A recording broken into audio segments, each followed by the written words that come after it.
Olivier Beaumont, bonsoir. Bonsoir. Vous êtes grand reporter au service politique du Parisien aujourd'hui en France et vous nous apprenez aujourd'hui que Jean-Marie Le Pen va publier le 1er mars ses mémoires. Le livre est intitulé « Fils de la Nation ». Il sortira chez Muller et vous avez lu ce livre en avant-première. Première question, Olivier Beaumont. D'abord, est-ce que ça fait longtemps que Jean-Marie Le Pen, est-ce qu'on sait si ça fait longtemps qu'il travaillait sur ce projet d'écrire ses propres mémoires? Ça fait longtemps, ça fait même très longtemps. C'était un petit peu l'arlésienne, ce sujet des mémoires. Je me souviens, ça fait au moins 10 ans que les journalistes interrogent régulièrement Jean-Marie Le Pen. Alors, vos mémoires, quand est-ce que vous les sortez, vous les publiez? Et il dit oui, je suis dessus, je les écris. Mais voilà, c'était toujours un petit peu flou. Et Jean-Marie Le Pen, il a vraiment commencé à s'y mettre pour de bon il y a 2 ans. Ça correspond quasiment au moment de son exclusion du Front National par sa fille. Et donc, il a commencé vraiment intellectuellement à se projeter sur sur le retour, ce flashback sur sa vie. Il avait quand même commencé bien des années auparavant, il y a 30 ans exactement, en 1975, à commencer une première mouture. Et il s'était arrêté finalement sur la période de son enfance en Bretagne, à la Trinité-sur-Mer. Et quelque part, il était un petit peu resté pendant très longtemps bloqué sur cette période de la France d'avant-guerre, avec son père, avec sa mère. Oui, c'est une carte postale un peu, ça, de la France d'avant-guerre, oui, etc. Oui, c'est très, un peu très long, nostalgique d'ailleurs. Voilà. Oui, c'est vrai qu'il faut, pour le lecteur, il faut passer ce cap pour vraiment arriver à rentrer vraiment dans le livre. Justement, ce livre sort le 1er mars. On sait que le 10 mars, il y a un congrès de refondation du Front National où Marine Le Pen va aborder la question taboue pour Jean-Marie, qui consiste à abandonner le nom du FN. Est-ce que publier le livre du 1er mars, c'est une façon pour Jean-Marie Le Pen de se rappeler au bon souvenir de sa fille à 10 ans du congrès? Totalement, c'est un coup politique.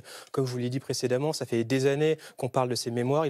Il aurait pu attendre encore 1 mois, 2 mois, ou même anticiper 1 mois auparavant. Donc, il y a une concomitance qui n'est pas fortuite, clairement, d'autant que Jean-Marie Le Pen, en tout cas son entourage, même lui-même d'ailleurs, ils ont annoncé qu'ils avaient prévu de se rendre même physiquement à Lille, le fameux week-end du congrès. Voilà. Alors, il ne va pas s'inviter à l'intérieur du centre des congrès, mais en tout cas, il se murmure qu'il projette de faire une séance de dédicace dans Lille le matin même, histoire de parasiter médiatiquement, en tout cas, l'ouverture de cet événement. Pour dire à sa fille, oseras-tu débaptiser mon parti, le Front National?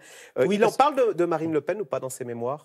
Alors, Marine Le Pen, il en parle, mais très peu finalement. Il faut savoir que ses mémoires, c'est le 1er tome. Donc, c'est consacré à sa naissance en 1928, son enfance en Bretagne, je viens de vous le dire, et ça s'arrête à 1972, qui correspond à la date de la fondation du Front National. Le second tome, lui, sera vraiment consacré plus à l'émergence du Front National et donc à sa famille, puisque Marine Le Pen, elle est née en 1968, donc elle a 4 ans quand il s'arrête dans ce 1er tome, mais il en parle quand même, il fait une petite parenthèse à la toute fin du livre, où d'ailleurs il revient sur l'échec de sa fille à la présidentielle, et il le dit quelque part, il n'a pas envie de l'accabler, il le dit, j'ai presque pitié d'elle, il l'accuse d'avoir finalement travaillé avec Florian Philippot et de ne pas avoir eu la lecture, de ne pas avoir compris que Philippot était vraiment trop embarrassant, était un boulet en tout cas pour lui permettre d'accéder au Front National.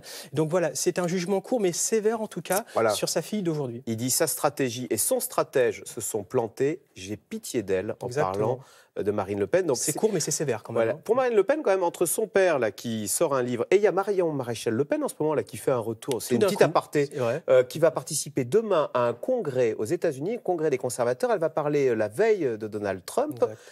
C'est pas la famille ne fait pas des cadeaux à... Enfin, Marine Le Pen est embêtée par sa famille en ce moment. C'est vrai que ça tombe pas bien pour Marine Le Pen. Le moins qu'on puisse dire, c'est que 10 jours avant, en effet, le livre qui sort de son père, et donc Marion Maréchal Le Pen, qui est l'invitée demain du congrès conservateur des Américains. Alors, il faut savoir quand même que les 2 années précédentes, elle avait déjà été invitée. Elle n'avait pas pu y répondre favorablement parce qu'elle était trop occupée en France, notamment l'année dernière, puisqu'il y avait la campagne présidentielle. Et elle a quand même aidé Marine Le Pen dans cette campagne. Là, elle y a répondu favorablement. Elle aurait très bien pu dire non. Donc, elle a dit oui quand même. Donc, c'est un fait politique.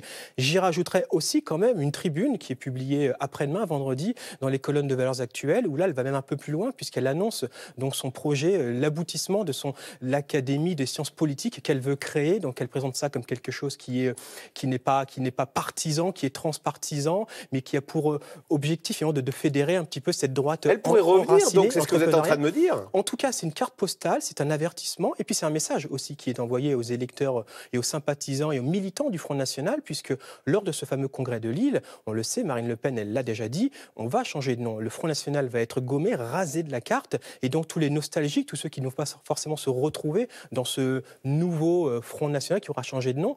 Peut-être que, justement, Marion Le Pen, elle va essayer un petit peu de les fédérer. Et puis, j'ajouterais aussi, elle est obligée un peu de se positionner politiquement, puisqu'il y a une autre personnalité dont on parle beaucoup aujourd'hui, c'est Laurent Wauquiez, qui va aussi sur les mêmes thématiques que celle de Marine Le Pen, sur la fameuse France de la ruralité, la France des oubliés.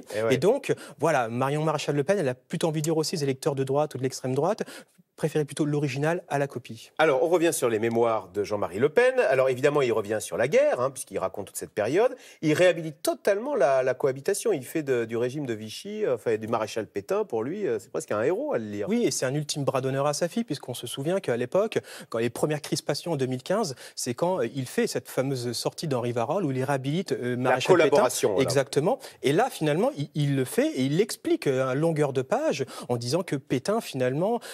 voilà, Pétain n'était pas... on a fait un mauvais procès à Pétain, il est très dur sur De Gaulle, on le sait, c'est pas une nouveauté non plus, mais en tout cas, il y a une volonté de réhabiliter la France de Vichy, en disant que finalement, ça a aussi permis peut-être de sauver des milliers de morts. Et donc voilà, Jean-Marie Le Pen, il enfonce le clou dans ce livre sur cette thématique-là. Voilà, il dit l'histoire a été réécrite, elle a été revisitée, etc. Alors, il revient évidemment sur la guerre d'Algérie. Alors, on sait on se souvient que dans les années 80, on l'avait accusé d'avoir pratiqué la torture. Le pire, c'est qu'il ne le dément pas. Ah, il le dément pas. Et il la justifie presque même. Ah, mais il la justifie totalement. Il dit, on a eu recours à la question, c'est comme ça qu'il le dit, parce que voilà, il fallait pouvoir obtenir des informations concernant la bataille d'Alger. Donc il le justifie en parlant de GGN. Alors, la GGN, c'est les électrodes, exactement. L'électricité. Exactement. Voilà. Donc la seule chose qu'ils n'ont pas faite, on n'a pas été jusqu'à la mutilation. Donc c'est le curseur jusqu'à ils ne sont pas allés. Après, il prend juste une distance où il maintient l'ambiguïté sur son propre rôle à lui. Il le dit qu'en tout cas, eux ne répondaient il l'a pas forcément fait, mais que... lui, voilà, en tout cas, ça a été fait et c'était justifié. Voilà. Alors, plus surprenant, il revient sur son fameux œil gauche qu'il a perdu. Alors, il y avait toute une légende, cet œil, ce qui lui donne un côté pirate d'ailleurs, qui est tout à fait en phase avec sa ligne politique. Oui. Alors, vous nous révélez et on apprend l'histoire, comment il a perdu cet œil. En fait, c'est beaucoup moins... c'est beaucoup plus prosaïque, c'est beaucoup plus stupide. C'est beaucoup moins romanesque que la légende l'a longtemps raconté. En fait, c'était en marge d'un meeting pour les comités Tixier-Vinancourt. On est au cours de la présidentielle 65. Et donc, Jean-Marie Le Pen est le directeur de campagne du candidat de l'extrême droite face à De Gaulle, donc Jean-Louis Tixier-Vinancourt. Et donc, il aide à monter un chapiteau en vue du meeting qui va se tenir le soir. Et avec son maillet, il veut enfoncer une sardine. Et là, il se reprend la sangle. Et donc, décollement de la rétine et il perd son œil quelques temps plus tard. Voilà, donc c'était pas du tout une bagarre, simplement que c'était un mauvais scout, un scout maladroit. Ouais. Alors vous l'avez dit, ça s'arrête en 72, ça veut dire qu'il prépare une suite, Jean-Marie Le Pen? Ils sont déjà en rédaction, en effet. Alors après, il a quel âge aujourd'hui, Jean-Marie Le Pen? Il va avoir 90 ans au mois de juin prochain, donc en effet, il n'est pas tout jeune, c'est le moins qu'on puisse dire. Intellectuellement, il est intact, c'est vrai que quand on parle avec lui, il a les souvenirs encore très frais, et puis il maîtrise très bien le second et le troisième degré. Donc après, c'est quelqu'un qui autant est un grand orateur, qui a une facilité à la tribune, mais qui a un rapport à l'écriture quand même très compliqué. Je sais que son entourage m'a dit que c'est difficile pour lui de poser les choses sur l'écrit, donc il organise des sessions d'une semaine. Chez lui, il se pose et voilà, et il couche tout ça sur papier. C'est prévu potentiellement pour la fin d'année ou début d'année prochaine. Et il a eu du mal à trouver une maison d'édition, parce qu'il y a beaucoup d'auteurs qui voulaient pas forcément, qui ne voulaient pas en effet associer leur nom se retrouver dans la même maison d'édition que Jean-Marie Le Pen. Il a trouvé une petite maison d'édition. Néanmoins, je vois que l'exemplaire, ça a été tiré, ce livre, à 40 000 exemplaires, ce qui est beaucoup. La moyenne des livres en France, c'est 3 000. Oui, mais ça reste un événement parce que Jean-Marie Le Pen, c'est comme la personnalité politique en activité la plus âgée. Il est encore parlementaire européen. Il a connu 3 républiques. Il a connu Mendès France, De Gaulle, Mitterrand, Chirac, Sarkozy.